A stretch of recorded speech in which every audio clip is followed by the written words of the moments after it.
Bonjour à tous, nous nous retrouvons aujourd'hui pour une première vidéo d'une grande série que j'intitule Voyage au centre du White Flight Tarot. Alors comme vous le savez, je me suis longuement entretenue avec Danilo Sannino, l'illustrateur, créateur, auteur de ce merveilleux jeu. Et nous avons décidé de vous partager l'inspiration de chaque arcane. Alors je ne vais pas vous parler ici de la signification traditionnelle au Rider-Waite-Smith, mais plutôt de ce qui a amené Danilo Sannino à nous illustrer chaque arcane de telle ou de telle manière.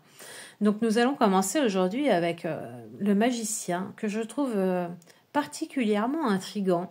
Il a le visage caché, tout comme les 4 as de ce jeu.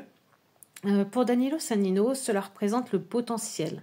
Alors chez le magicien, ça peut aussi représenter l'ambiguïté, puisque nous le savons, le magicien peut être un grand manipulateur. Nous ne savons pas réellement à qui nous avons affaire. Nous voyons sur son livre les 4 symboles des suites, donc l'épée, la coupe, le denier et le bâton. Et puis Danilo Sannino a décidé de conserver la couleur rouge et blanche typique de la cape et aussi le noir, puisque ce sont 3 couleurs liées à l'alchimie. Alors, qui est ce magicien? Pourquoi il a été illustré de cette manière? Qu'est-ce que Danilo Sannino a voulu nous transmettre? Eh bien, il s'est inspiré de la statue de Giordano Bruno. Alors, Giordano Bruno, c'était un génie, c'était et c'est toujours un martyr, c'était un philosophe.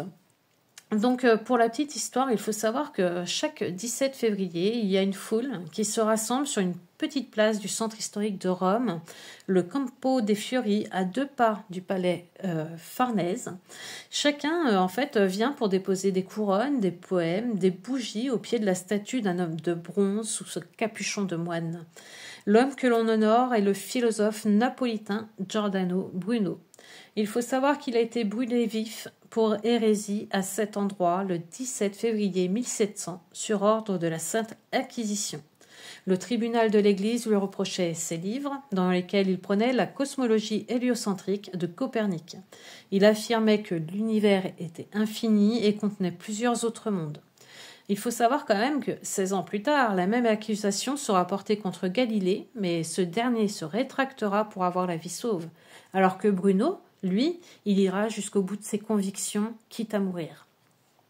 Donc le Vatican, il a fini par gracier Galilée en 1992 et Giordano Bruno, lui, ne le sera pas en dépit de demandes répétées à l'approche de son 400e anniversaire de son supplice. Et le 4 février 2000, le cardinal Poupard communique finalement la réponse du Vatican. Certes, le Vatican regrette la violence employée pour faire taire le philosophe, mais celui-ci ne peut en aucun cas être réhabilité, comme le furent Galilée ou Jean Hus.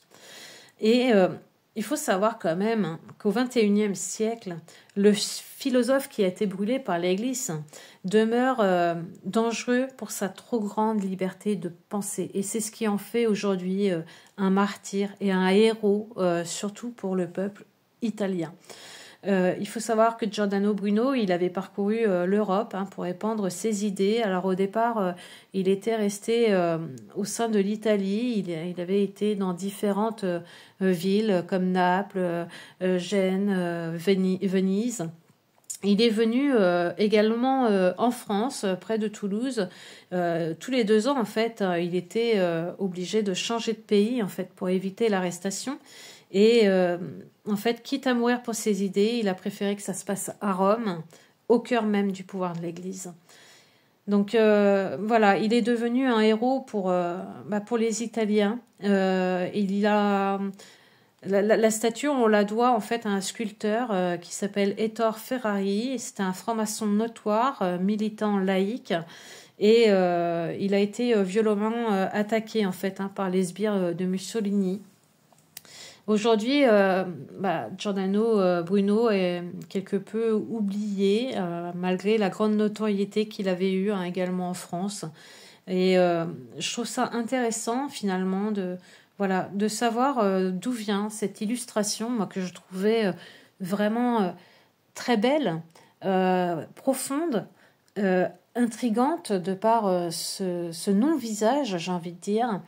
Et puis, quand Claude Sanino m'a expliqué d'où venait cette inspiration de cette statue de de Giordano Bruno, pardon, ça a donné une connotation tout à fait différente à cette carte. Maintenant, quand je la tire dans mon tirage, je la tire différemment d'avant. Voilà, donc je ne l'appelle plus vraiment le magicien maintenant, je l'appelle Giordano quand elle sort. Et je comprends un peu mieux son message finalement. Donc j'aime beaucoup ce que Danilo Sanino a essayé de nous transmettre à travers cette carte. Ça nous donne envie quelque part de faire des recherches un peu plus poussées. Moi personnellement, je suis allée regarder pas mal de vidéos qui retracent un petit peu la vie de ce personnage, qui nous explique un petit peu voilà, sa façon de penser, quand même ces 8 années d'accusation, de procès en fait, hein, de cette fuite qu'il a eue, de cette errance. Il est quand même né dans une famille modeste, hein, et puis voilà, on a tout son parcours et je trouve ça vraiment très très intéressant. J'ai envie d'en apprendre encore davantage, de prendre des notes et quelque part à travers cette illustration, je dirais ma culture générale voilà, s'agrandit et j'apprécie énormément cela. Donc j'ai vraiment hâte quelque part de vous expliquer chaque arcane.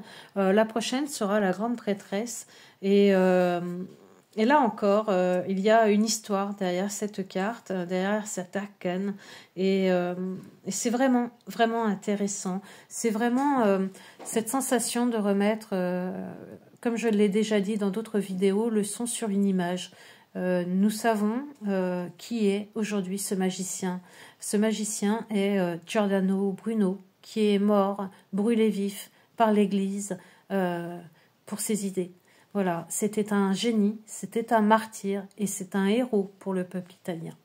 Voilà, je vous souhaite une bonne journée et puis je vous dis à très vite pour la prochaine vidéo sur la grande prêtresse. Allez, bisous!